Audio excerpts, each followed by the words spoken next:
Hello, hello, hello, and welcome back. This is Dr. Robert Baines. I wanted to share this quick teaching about a journal exercise to help you reset. Sometimes loved ones can hurt you, or you can be so disappointed, or something can happen in your life that gets you so out of whack that you really ought to have a plan for how do you reset. This is a journal exercise that I have used for several years, and I suggest that you at least consider it and then modify it for your purposes. So it would not be strange for me to go to a coffee house or somewhere quiet and write down the answers to these questions. Number one, what happened? Number two, how do you feel? Number three, what thoughts are supporting your feelings? Example, thoughts about yourself, the people involved, people in general, life, God. What does this incident mean to your goals, for you personally, your loved ones, your haters, God, etc.? And number four, if you stay in the state that you are in, what pain and or pleasure will be nurtured?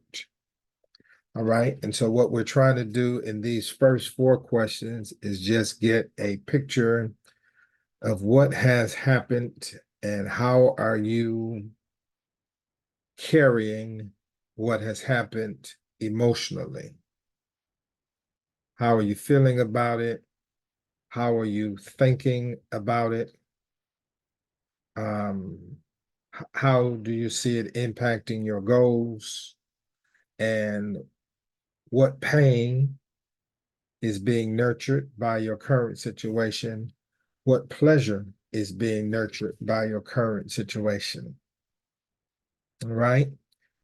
And then at some point, you need to move to number five. How do you want to feel?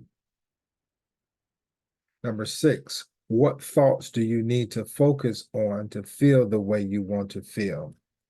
That is, thoughts about yourself, thoughts about the people involved, people in general, God and Bible and life. Number seven, if you change from where you are to where you want to be, what pain and or pleasure will be nurtured? Number eight, what steps do you need to take given what has happened? Consider writing an affirmation with the following formula in mind. Even though ... happened, and I felt ... Notice felt is past tense. I'm determined and mature enough to focus on God's blessed purpose and plans for my life.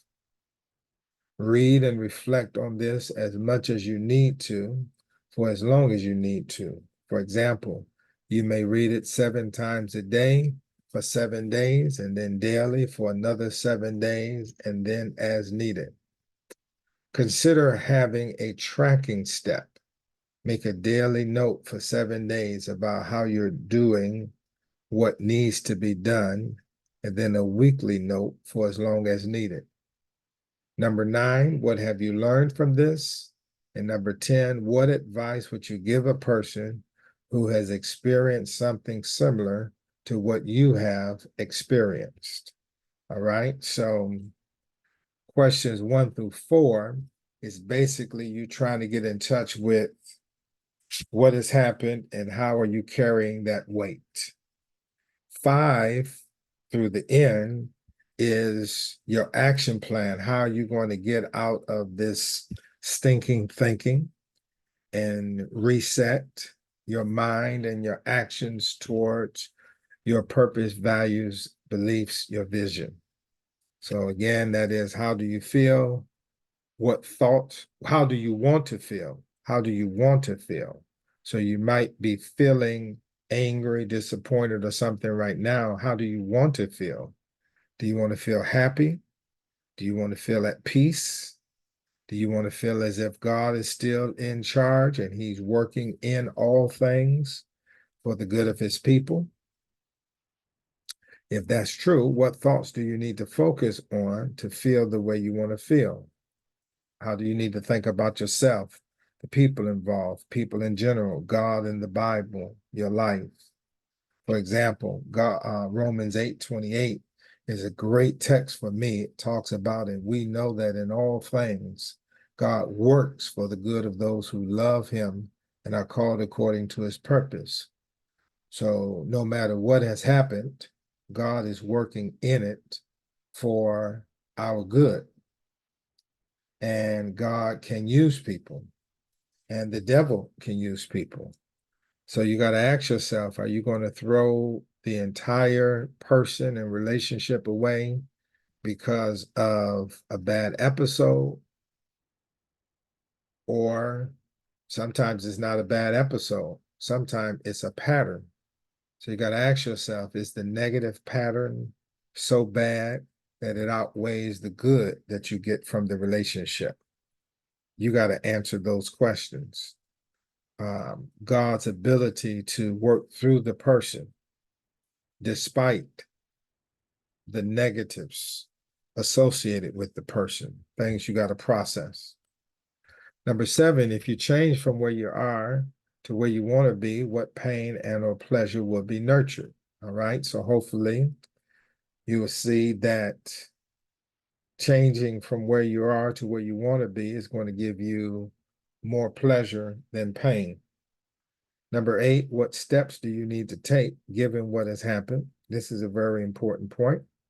Part of your action steps may include writing some type of affirmation and then tracking your carrying out the steps. How many of you all know that thinking about the steps, even writing the steps down, is not the same as doing the steps? You got to do the work. Number 9 and number 10, I think, are very helpful. What have you learned?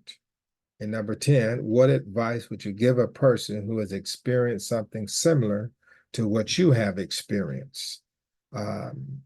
Sometimes you see things different when you're trying to help somebody else. You see it different when you're trying to help somebody else versus just looking at what has happened to you personally. All right, so I pray and trust that this material is helpful to you. I look forward to sharing with you in the next session.